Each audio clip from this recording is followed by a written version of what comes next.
Welcome to this week's Treasury Career Corner podcast. This one comes straight to you from our live event. This time we did it for the first ever time in Chicago. So recorded live, I interviewed Mary Wineclaw. Love Mary. I actually placed her many years ago at Duracell, but she's now the Director of Investor Relations at Baxter International. But she's had a long career throughout Treasury. And Robert Anderson, again, now Robert is the Treasury Director, Global Capital Planning at GE Healthcare, but actually known Robert for many years, placed him originally at Under Armour. So it was great to catch up with both of them. Great episode. Really enjoyed talking to them in Chicago. We talked to them about how they started their careers, how they developed it, and where they are now. And I think you're going to get some really good tips throughout listening to it. Obviously, you get your CTP credits at the end, so do a nice quiz at the end. But yeah, real world insights from these guys who are developing, taking their careers, embracing leadership, and how they both found their way into Treasury, and they stayed. Great episode. Enjoy the show. Welcome to this, my first ever Treasury Career Corner live in Chicago. I love Chicago. Who doesn't love Chicago? I've studied Northwestern, spoken at the Windy City Summit, and worked with the TMAC guys, and love coming to Chicago. So it's up to you guys to make it a success. So I want some energy from you guys. So sometimes we do this repetition. We're not going to do that. Good evening, Chicago. Good evening. You're awake. Thank goodness. Well done. Thank you very much. So we've got the enthusiasm. We've done that card. That's fine. When was the last time you got to see two incredible Treasury professionals and an all right Treasury recruiter in real life telling you about Treasury career stories and how to run your Treasury careers for success? The answer is you didn't. You haven't. So make the most of it. We're going to be having some quick Q&A with them later as well. But before I do that, I want to also thank... See, I've got a good slide for this. Right, where's Loop Capital? Where are you guys? Over there. Without them, we'd be doing this in a bar around the corner. I know, we're doing the bar later. But Kyriba people, hands up please. Those are the guys at the back. Redbridge, Treasury Spring. Right, without them, you wouldn't have this. They have sponsored it. They also pay for the drinks later. Yes, they do have the drinks tickets. You have to be nice to them. So give them a quick round of applause. We'll do that now first. There you go. So who am I? Why am I putting this on? Standard slide. I'm Mike Richards. I've run the Treasury Recruitment Company. I've been talking to you Treasury professionals for 27 plus years. Love talking to you. And I've got two amazing placements that I've made to the bus. Oh, Mary and Robert. So yeah, so obviously I did something very right in a previous life and placed them, and I persuaded them to come back and join me live on stage. But how did I get all this knowledge? Well, I also do a Treasury Career Corner podcast. Oh, there you go. There's the team, the great team. There you go. Started the podcast 7 years ago. Thought we'd maybe do 10, 15 episodes. We're at 400 episodes. We have 200,000 downloads. Why? Because you guys love talking and hearing the stories of other Treasury professionals. Each and every week, I talk to a treasurer about how they started their careers. This is the live version of it. How they progress their careers and where they see the Treasury profession going to next. We've got some great guests coming up on the show, and this will also become a live podcast. You also get CTP credits for being here this evening, and you get it for listening to the podcast as well. Hang on, you could be going to the gym, walking the dog and get CTP credits. Yes, that's why I've done it for you guys. Other things, switch off your phones, please. At least put them on silent. When was the last time you got to, there you go, I see a few people putting them on silent now. Do that, because give this hour to yourselves. That's enough from me. This is the topics of discussion. We will go through talking about the guys, how they built their careers. Later on, we'll do Q&A with about a quarter of an hour to go. And then with 5 minutes to go, we'll do takeaways. And then we'll be going to the Etc. bar around the corner, out the building, turn right, follow us, big posse of us, and nice free drinks with the sponsors. Love it. Mary, She will talk through now how she started in Treasury. Over to you. I started with Mike. No, just kidding. Oh, we love it. So, first and foremost, I've been in the Treasury space now for nearly 19 years. It's scary to kind of say that a bit. That's right. And I started my career, believe it or not, in commercial banking and retail banking. And I very much enjoyed that time and just partnering with customers and hearing their stories, et cetera. However, banking wasn't the space that I found myself wanting to be in. And I decided, okay, I finished my bachelor's, I'll go back to school, I'll get a master's. My master's is actually in accounting and financial management. We'll talk about education a bit later. And then after I finished grad school, I said, well, what am I gonna do next, right? Like, what do I do next? I see the TMAC team here. One of my favorite professors at NIU was Norman Goldstein. Love it. So Norman goes to me, have you ever considered Treasury? What are you doing right now? Come to this TBAC meeting with me. And I said, all right, I'll go, I'll see what it's all about. And, during that time, I thought, okay, I guess I could do this. I've always loved the whole Frank Abagnale and the check writing scheme. Like, I watched a movie, we can do this. I'll go and see what it's about. And my first career job was with Andrew Wireless that was later bought by CommScope. And at that time, they said, hey, why don't you be an analyst for FX? If you know me, you know that this is a story. You know what I'm an SME now in FX. People call me all the time for advice. However, at the time, I was so intimidated by FX and going into this space. And then I realized how much I loved it. And I wore different hats over the years. I've worked for, Duracell, now Baxter, and even now I'm a little sad to say that I'm no longer in Treasury. It's not on my LinkedIn yet, but I've taken a new journey into investor relations. But it's been very interesting in this Treasury journey. I'll share more about, what I think the key highlights are and the things that I've learned along the way. But I'm excited to be here with you guys, and I don't want to give it all away. It's great. There's some nice hooks there all the way through. So hand across to Robert. Yeah, thanks, Mike. And I see quite a few familiar faces, so great to see you all. So my career really started in banking as well, commercial banking side. I started as a credit analyst, which was a good learning experience, but became pretty repetitive. Add a zero, take a zero away, depending on the company.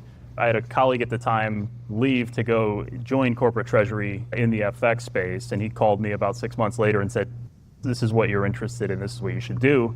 So I followed him, and I've been in Treasury now, I think it's 12 years or so total. That colleague has since gone to law school.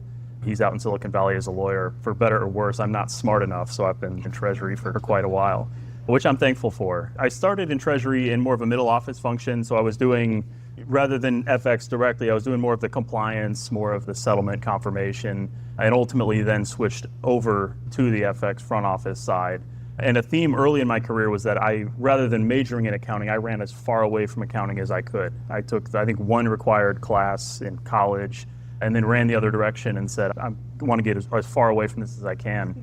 And ever since, it's been really trying to pick that up. I feel like Mary will be the first one to tell you, if you really want to understand FX in particular, you really need to understand the hedge accounting side. And so that's really been a focus of my career. And then I've really jumped across a couple different companies and industries. So large teams, small teams, larger company, smaller company, manufacturing, med tech, retail. So really trying to get different types of experience and understand why companies are the way they are and how that makes our jobs different. Cool. We'll go back, as you said, Mary, talking about education. If you were to look back, we've got a whole mixed audience. We've got more senior Treasury folk, but some Treasury professionals earlier in their careers. Treasury education, CTP, obviously a big thing for you, or what would you say in general? Was it a big thing for me? No, in the beginning. Yeah. And that's because truly, you guys, I got a degree in a master's in accounting and financial management. The emphasis was forensic accounting. I was convinced I was gonna go work for the FBI. I had a job offer in Princeton, in Illinois. Didn't want to go that far away from, family.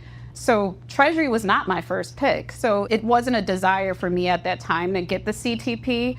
Over the years, I've considered going back to get it, but I also felt that the more experience I had working in the space, it wasn't a requirement. It is kind of interesting when you suffer from imposter syndrome and the desire to go out and get a CTP or get a CPA. Funny story, I will share this with all of you guys. Last year, I go to one of my coworkers and I said, you know what, I should sit for the CTP finally after, almost 20 years. All right, and she says, I'll do it with you, because she also has a CPA that is in accounting. And so we both agreed to sit for the CTP. We had a study plan, but it absolutely went to the, hey, we were, if you guys know anything about Baxter, we were splitting Vantive. Neither one of us have time. We're also both, moms. And she took the exam a week before me. And then I said to her, I think I'm going to postpone. I had some family things. And I said to her, I have not studied. I do not want to sit for this exam. And then she says, just do it. I mean, what's the worst thing that can happen is you'll fail. I failed. I completely failed. As a practitioner of 19 years, I failed. I open up the score because they give you this paper and they say, you pass or fail, and I open it. And if you guys know, everyone that has a CTP, raise your hand. The passing score is 300. I open it up, 295. And I was convinced that it was all of the practitioner style questions that I went back and changed. It was 42 questions, went back, changed every answer. And I'm convinced that's why I didn't pass. So nevertheless, you guys now know I am sitting for it again because I can't accept failure, even though I'm not in Treasury anymore. However, I said all of that to say, I don't necessarily think it's a requirement, but I think it's important. I think it's important to have, but it doesn't tell your story. And I think you're right. And I think when I talk to employers, it's a nice to have, or it's a rubber stamp if you're maybe earlier on in your career. It's not your must have. And I know that, you guys have done that. And there are other qualifications. I get, pushback from people and they say, oh, should I do CTP? And I went, if you want to. And then I said, but sometimes you'll get on the A list. Sometimes you won't get on that. You won't be interviewed because there'll be big competition that can put you above. Yes. And there are other, qualifications in the UK, across Europe. I said, it depends on what career path. And again, as you say, you do accountancy and stuff. With Robert, I know that you've got some qualifications, just, one or two, yeah. I do, yeah. I'll start maybe not with myself, but some of the people, more senior Treasury professionals I've worked with. So thinking just treasurers, assistant treasurers I've worked with in the past, you've got really a wide, if I think of the best ones I've ever worked with, you have some with strong MBAs, some with high school diplomas, some with PhDs in completely different fields. So there really hasn't been a trend or a theme when I look across those in my career. For myself, I think early on, I spent a whole lot more time thinking about education and what education I should pursue than I did actually doing it.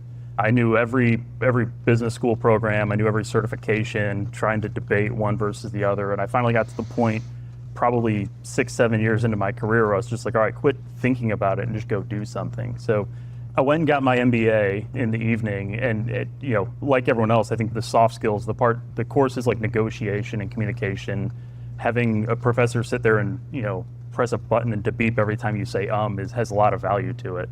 So I think those type of things were more important than a lot of the hard skills. For certifications, I did the CTP. I thought it was excellent. The reason I did it was I had a lot of experience on the FX side, was starting to get some on the capital market side, and I thought it was a way to round out my experience a little bit, get a little more exposure to more of the operations and the cash management side.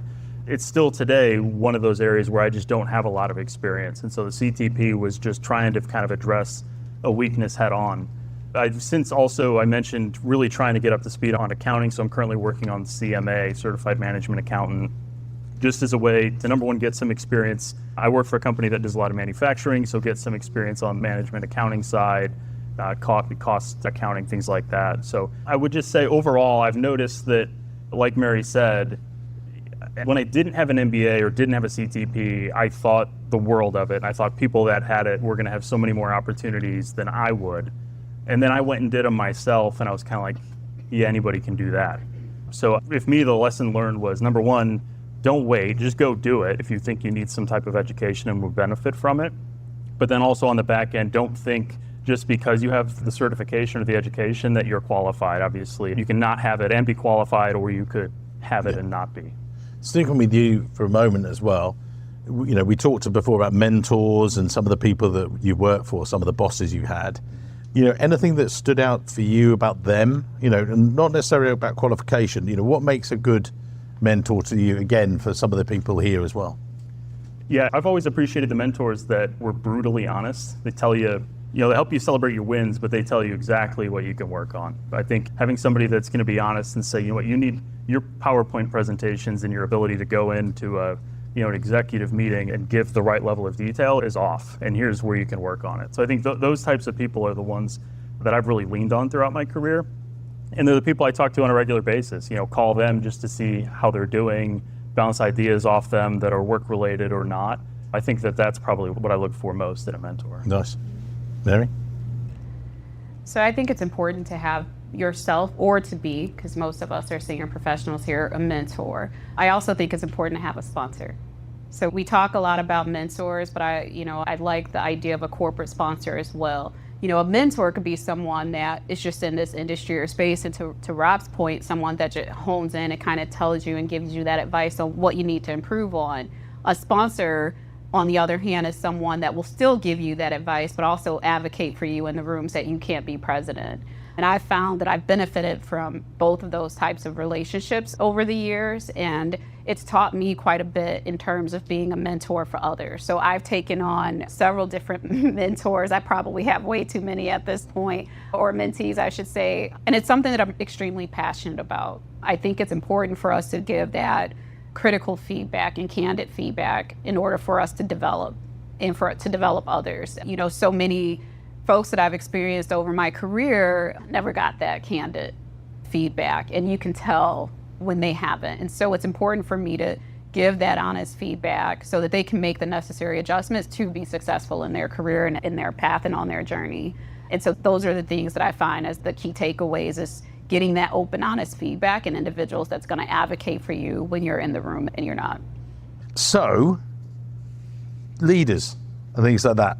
What do you like as a boss? What do you like? What do you look for in your bosses, or what do you like as a leader, would you say? I can appreciate a leader that gives me the autonomy to go out and do my job, essentially. But I also can appreciate a leader that is giving you and challenging you in so many different regards.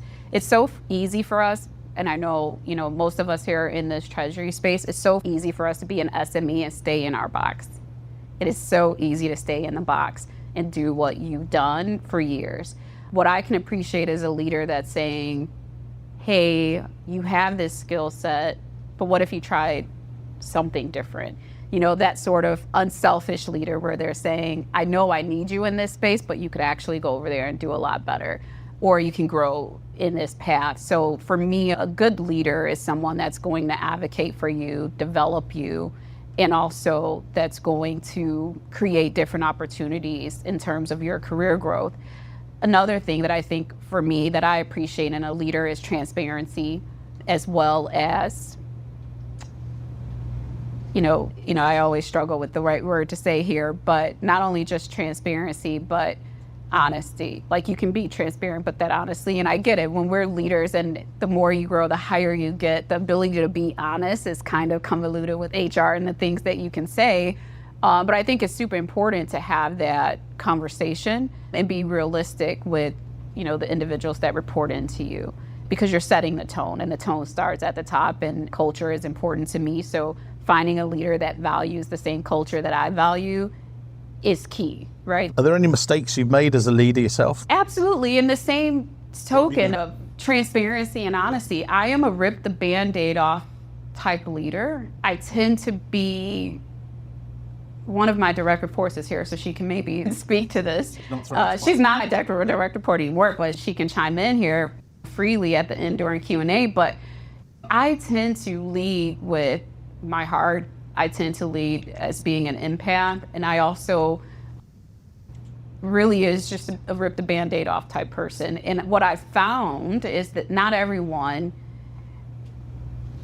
can receive that. And so I would say the one mistake that I've made is, not adjusting to my direct reports and their style and what they need, because I am a go-getter and let's rapidly move this along. And I found that I've needed to slow down along the way because I am, hiring individuals, and sometimes it's hire the athlete, teach the sport. And so they are new and they're coming in, and I want to be able to develop them. And so it's critical for me as a leader to slow down and do that. Robert, both sides, some of the leaders that have led you and also what you like as a boss. Yeah, I would say probably two of my favorite questions that some of my bosses have asked. Number one is, what do you think? And that's a lot of times they're more senior, they're making the decisions, they know the answer themselves, but they come to me and say, what would you do differently? What do you think? And they take that into consideration. So I think that kind of feedback loop and allowing the people that are reporting to you to think through it themselves is important. The second one is similar. It's what next? What's next for you? I think there's a time and a place for that. It's probably not the second week on a job, but I think the managers that are constantly thinking not only about themselves and their career, but also the people that are working for them, the people that work for them tend to do well. They're advocates, and I think it's important to find the people that ask those kind of questions. Mistakes or challenges, I guess, for myself as a manager would almost be the exact opposite. And I've really enjoyed actually hiring people that don't have prior Treasury experience, bringing them in, spending a lot of time sitting in a conference room with them, going through all the models, going through all the details, trying to teach them Treasury and hope that they love it. Thankfully, some of them have. But early on, I'm almost too hesitant to kind of let them run. And I've always been surprised, like once you just kind of just let them go, like a lot of people are really, really good at Treasury and what they do, and you can throw a whole lot at them and they'll excel. So I would say, if anything, I've learned, just let them go. Don't hold them back, and don't try to put up, guardrails to protect them, because a lot of people don't need it. I've seen a lot of treasurers. Again, I've done all these conversations with treasurers on the podcast over the years, and actually, it was actually written on this card here about a lot of treasurers have become accidental leaders. They've not planned with it, So if you had someone in the army, I've talked about this, and they were leading 5 people, that they would have all this extensive training and everything else. I then talked to some of the treasurers and I said, right, how many people are you in charge of? They're like, well, my team's 50 people now across these continents. So great, how much Treasury leadership training have you had? And they're like, can we move on to the next question, please? And I'm like, guys, you need to invest in yourselves. And I think that's one of the key things that I've noticed. That's one of the points of trying to make, that actually the more that you guys can, the better it comes out, sort of thing. Success. We all love a highlight reel, but are there any moments that you've, looking back, that I don't want to go too much into it, but any ways that you've, again, for people listening today, that you've overcome challenges and things like that? What's been the result, sort of thing? Oh, man.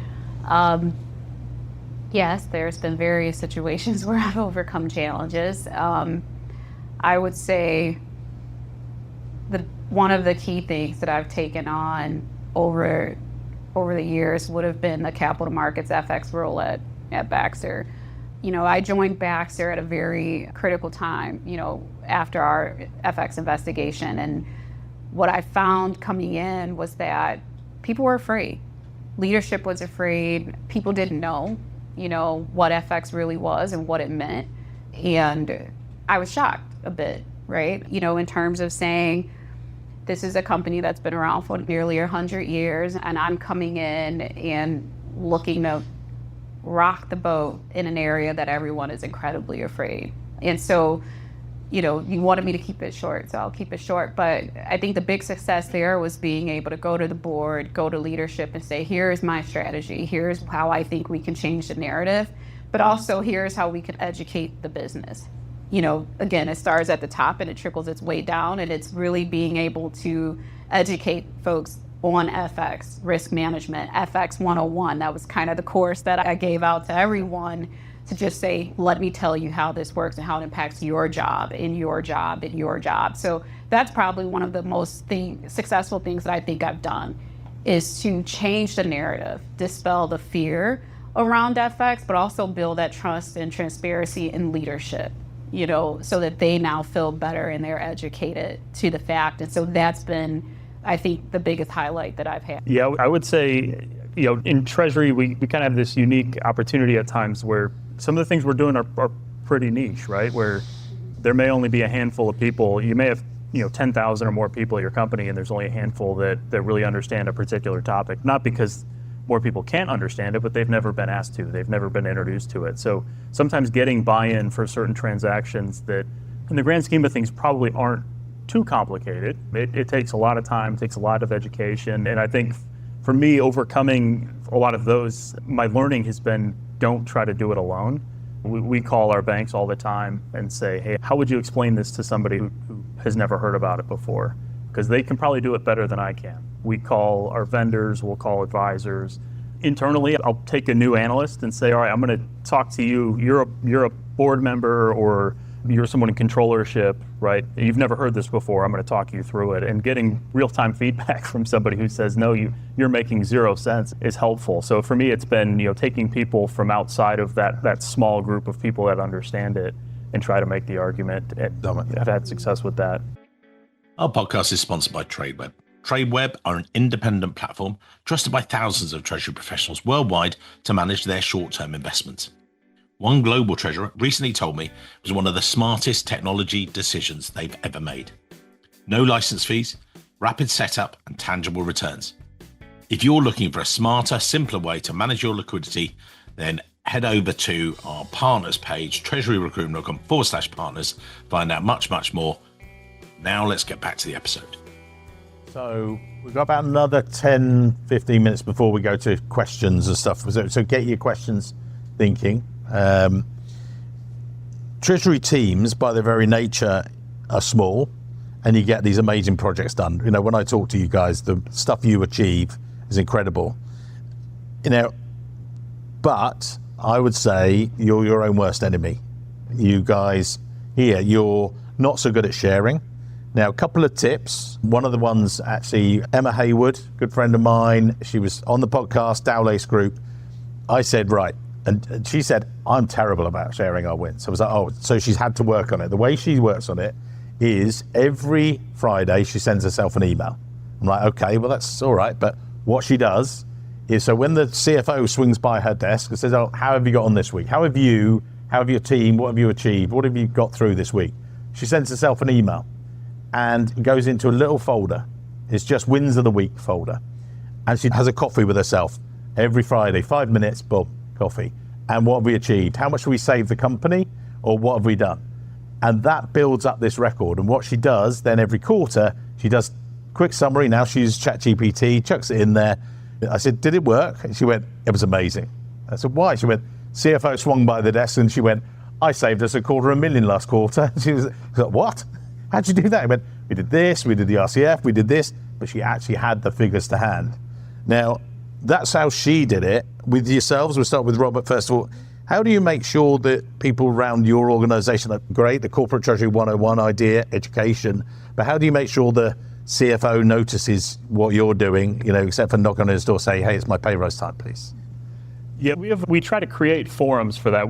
Last year, we did a simplification marathon. And so it was basically kind of a call out to everyone to say, hey, go create projects. Let's see how much we can save. And then we kind of created a forum for people to present to senior leaders. This year, we're doing a Treasury Shark Tank. Same kind of concept. Everybody's doing projects. And at the end of it, we're going to have a lot of people presenting all their successes. We also have a rotational program, kind of an early career rotational program. And so we try to give the people that are going through that program and rotate into Treasury as interesting things to work on as we can, right? Things that can be a little bit more high visibility, because at the end of the day, they may be the one presenting to the CFO.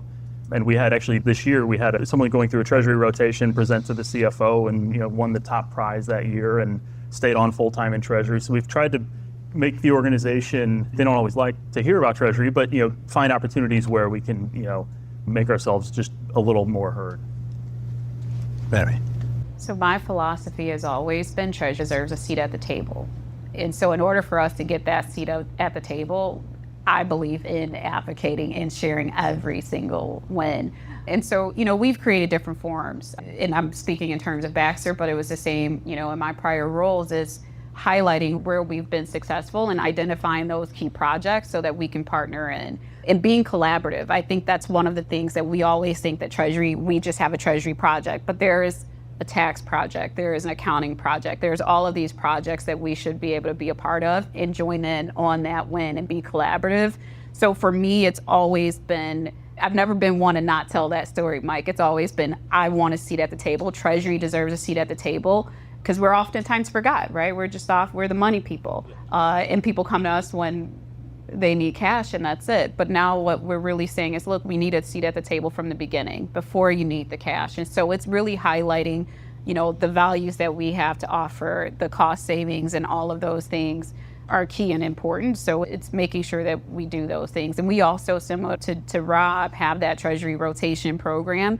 So being able to just bring in other individuals in a Treasury and share with them what we do is also critical. We had an intern, we do this thing, it's kind of amazing, because our CFO said, I didn't know you guys did all of that in Treasury. We brought in an intern, he spent 6 weeks with us, and he had to present back everything that we've taught him. And they're like, what kind of experience did you give this kid? Did he ever get a break? But, he was able to go through all areas of Treasury and learn, and then display that. So in those opportunities where you can display Treasury, in the case of these intern presentations, you should do that as well. Now, I know that one of the questions in a moment will probably be about AI, because it's got to be, hasn't it? These guys are desperate for it, and technology and things like that. Can you just give us maybe your views on it, maybe how it stacks up with you guys? What's the good and the bad of, AI, if you like, and, how is it helping, giving you clarity if it is yet or not? Over to you. I haven't necessarily used it as much in my role in capital markets. I still I can say, maybe I said, how do I fit the debt stack, the tables all on one slide? I might have used it for like a pretty presentation, but I've never used it to really tell me how to do the job, because I really don't think that AI is going to give you that in certain areas, right? I think it can be very powerful in things like cash forecasting and understanding trends and analysis. So I think that it can be really cool. I've seen a lot of cool things from Kyriba and other liquidity modules on the AI, but frankly, I don't want it to take away from having that in-person experience and someone with that historical knowledge of the company and the trends and the detail, because in the end, that does matter.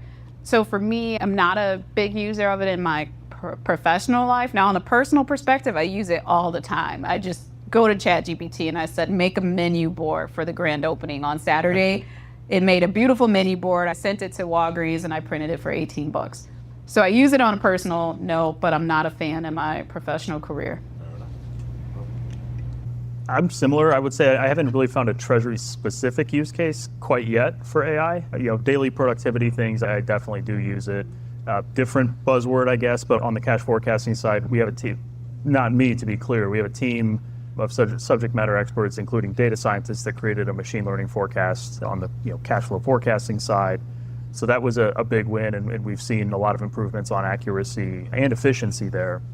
But I would say AI at this point feels a little bit more like a solution in search of a problem than something that we're actually using for Treasury. Yeah, and actually one of the things from a couple of our guests we've had live on stage, we had Declan Dawley from DCC PLC in massive UK corporate, and I asked him, I said, how are you using it? And as he told the audience, he said, what we managed to do, we've managed to automate from 15% automation to 90%. And they were like, and people said, did he get rid of staff? And he said, no, we've kept everyone, but actually what it's done is freed up our time. And they weren't using AI, they were just using technology. And they were saying, look, this is where it cuts out the errors.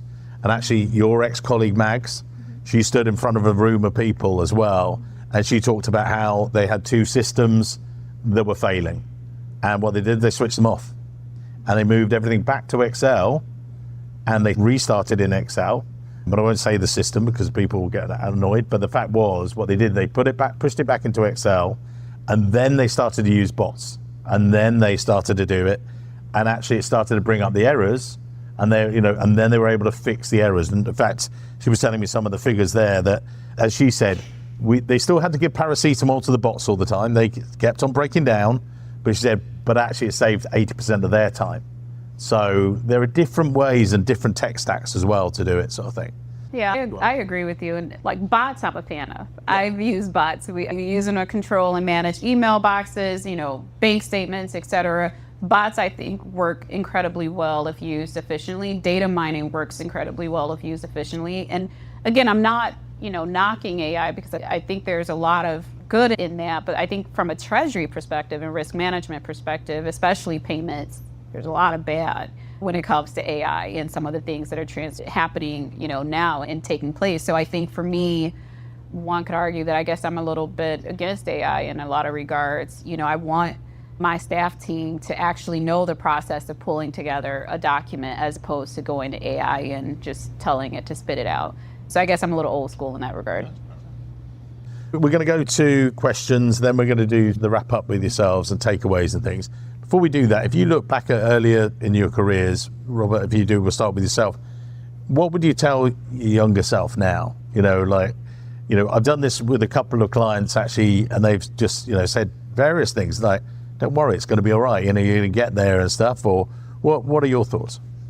Yeah, I think first, us in the Treasury field probably need to introduce it to people sooner. Most of us graduate from college without even knowing what Treasury is, myself included. I did a few years in banking. I would have loved to go straight into Treasury. I would love to get started a little earlier. When I think about my early career, I did move around within Treasury, different roles, right? Probably 2 years max per role, and then go try a different area. I think, early on, jumping around within Treasury, outside as well, but I think learning as much as quickly as you can has a ton of value.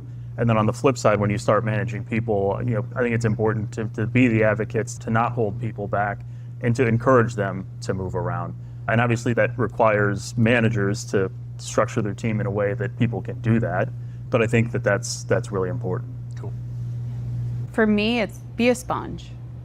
Be a sponge, listen, and then seek those different opportunities that come up. What I've been able to experience in my career has truly been because of, I think, my ability to just take the jobs that no one wants, right? Take the projects that no one really wants. It's failing, give it to me. Let's see if I can turn it around. Don't be afraid to think outside of the box and do something that will make you uncomfortable. Those are where you get the biggest wins. And frankly, when you have those wins, it does something to you, right? Like, just from, at least for me, I don't know, I'm a glutton for punishment, but it does do something to you in terms of just making you want to do more and go after more. And, I think frankly, as a leader, having that broad knowledge across these different areas is what makes you dangerous. I always tell my team, go and learn enough to be dangerous, right? That is like my kind of saying is, you don't have to go and be the expert, but know enough to be dangerous so that when you go into another room, you can sound like you're an expert, right? That's awesome. So Q&A for you guys here in the audience. We do have a question. Thank you, Dia. So I think one of the things one can consider you guys are successful Treasury professionals. How would you define being successful in Treasury or Treasury again? I will argue that I still don't feel extremely successful in Treasury.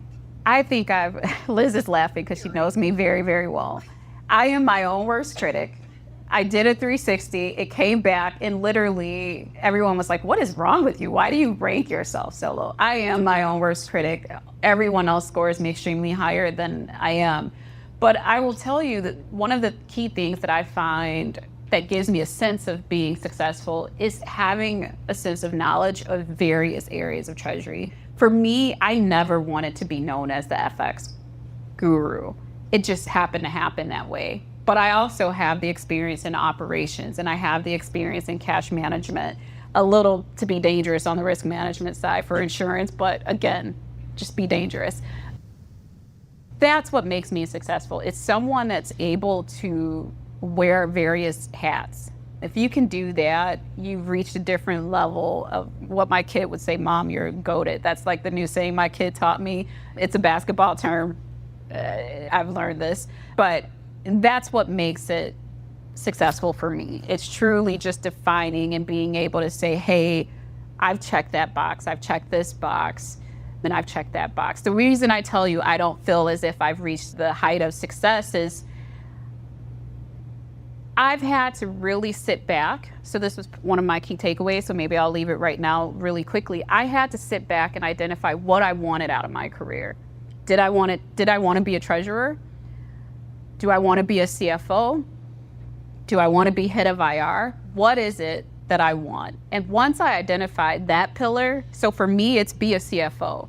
So achieving Treasury success isn't my idea of success. It's becoming a CFO. And what am I doing to get there? And how am I relaying that message to my leaders and to others so that they're also thinking about my career path and the journey that I'm striving for?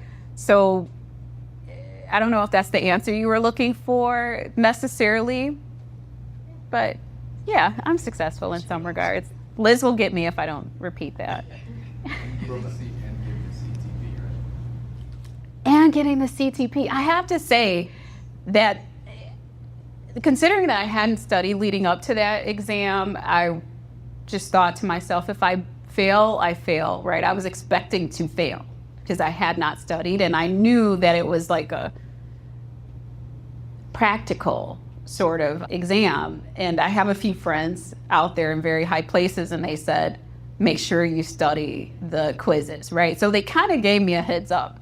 I just didn't have the luxury of time.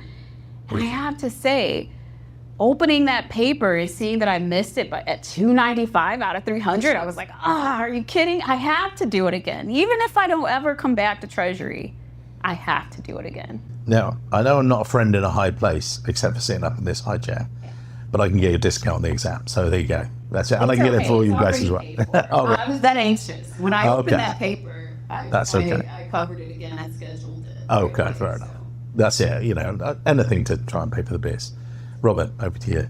Yeah, I would say I still feel very far from the finish line, not just in my career, but even on like the 2 or 3 projects I'm working on this week. But for me, every time a light bulb flashes a little bit, every time I connect the dot, learn something about tax, learn something about controllership, and then now I think one of the more rewarding parts of my career and where it feels like success now is when you help somebody else do it. Go learn some. I like this cycle of go learn, teach, learn, and try to have my team go do the same, right? Go learn something about IR, business development, bring it back and teach us what you learned. So I think that, just trying to connect the dots feels a little bit more like success every day, but I would agree, I don't feel like I've hit that point quite yet. And again, I do these weekly videos, do a weekly video, do a weekly newsletter. And I was made to do them by my business coach. And I was like, oh, really? Do you want to hear this stuff? She was like, yeah, because you talk to treasurers every week. And this is all you've done for 25 years. And, I was passionate with her and telling her about this is what we have to do. These guys are amazing at doing this stuff. And the weird thing was, it's ridiculously successful. Like we get 250,000 impressions a quarter of people hearing about your success stories. So people are interested in it. Now, the most successful treasurers, one of the things we recently talked about was the 30-day wins, the quarter wins, and actually then the half year and yearly wins. And I know I'm going on about it, but actually a couple of my clients have started to do it with their teams, not just for themselves, but actually for their team members and saying, right, guys, what are you going to achieve this month? And they're like, oh yeah, great. And I said, brilliant. What are you going to do this quarter? They're like, no one's asked us that. What do you mean? He said, oh no, what are you going to do this half year? What are you going to do this year? And actually, this is one of the things when we do our salary survey as well. And people said, oh, the reason people leave is salary. It's not. So the reason people leave is that 6th on the list. The number 1 thing is about work-life balance. Number 2 thing is about, does their boss care? And I said, this with a massive group of some of the top treasurers in the US, and they were like, well, but you're doing yourself out of a job. I know. I said, but people will move jobs when it's the right time to move, not just because, people aren't moving because of salary. That's the weird thing when we talk about it as well. Now, I know you've got some great takeaways and the bar is open as well. So we'll go to Mary's takeaways first of all. Put them up on the screen for you if you need to see them as well. There you go. I think I covered many of them. Know your career objectives. Don't be afraid to work across the aisle. Go into those other areas, have those meetings, have those tough discussions, learn from those discussions and have those key takeaways. Put the imposter syndrome to bed. It's something that I've suffered with in various different roles. When you're given that role and that title, go for it. Embrace it, feel it, and don't let yourself hold you back. And then, of course, seeking that sponsor or advocate. Get yourself a sponsor, get yourself a mentor, someone that will advocate for you and talk about you in the room when you are not present. That, I think, is one of I put that last, and it's the key takeaway for me. You want yourself a sponsor. You want yourself a good mentor. And you mentioned it earlier, Mike, of the young lady that coached herself. Do those things. Develop yourself. Put the time and energy into what it is that you want and your ideas of success. Fantastic. So, Robert. Yeah, so I put 4 down. First one's be adaptive and embrace change, right? I think having a very kind of a loose attachment to the way we do things in our day-to-day job is important. I mentioned we're not using AI for a treasury use case, but I don't want to be last. So I think trying to figure things out and learn along the way is very important. Second's focusing on what matters. I ask myself and my team all the time, like, does this actually matter? And everything does. We don't really spend our time on something that doesn't matter at all, but I really try to look for what does my board care about, what does my CFO care about, what does my treasurer care about, and am I spending most of my day on those things? Kind of the general 80-20 rule. Don't have a zero-sum mentality. Be a partner both within Treasury and outside of Treasury. Celebrate wins together. I like to be hopefully one of the first people to congratulate someone when they have one of their big wins, because I know a lot of people will be the same to me. And then storytelling is everything. I mentioned presentation skills and being able to kind of tell the story, right? Whether that's to your team, to your board. I think it's easy to get lost in the expertise of Treasury. It's very easy to be very technical, but being able to take a step back and know your audience. I think, what's the term, with it? What's in it for them? I always think with it. Know exactly who your audience is and how they're going to be able to digest the information you're trying to tell them. So you're in mind. So, networking with purpose. What does that mean? So, what that doesn't mean, and actually I did this in Texas. We were giving our session in Houston, had some really good guys there, and I said to the audience, and I'll say it to you guys, when we go to the bar in a minute, I know it's a recurring thing, but I said to the guys, I said, you have to walk away with 5 connections. But they can't just be, oh, connect to me on LinkedIn, will you? Just connect. That's not a connection. What I said it to do is go up to the people and actually say, right, who are you? What do you do? And what have you achieved? Just think of one thing that you've changed at your company in the past 6 months, or, we've implemented this new system, boom, boom, boom, boom, boom. And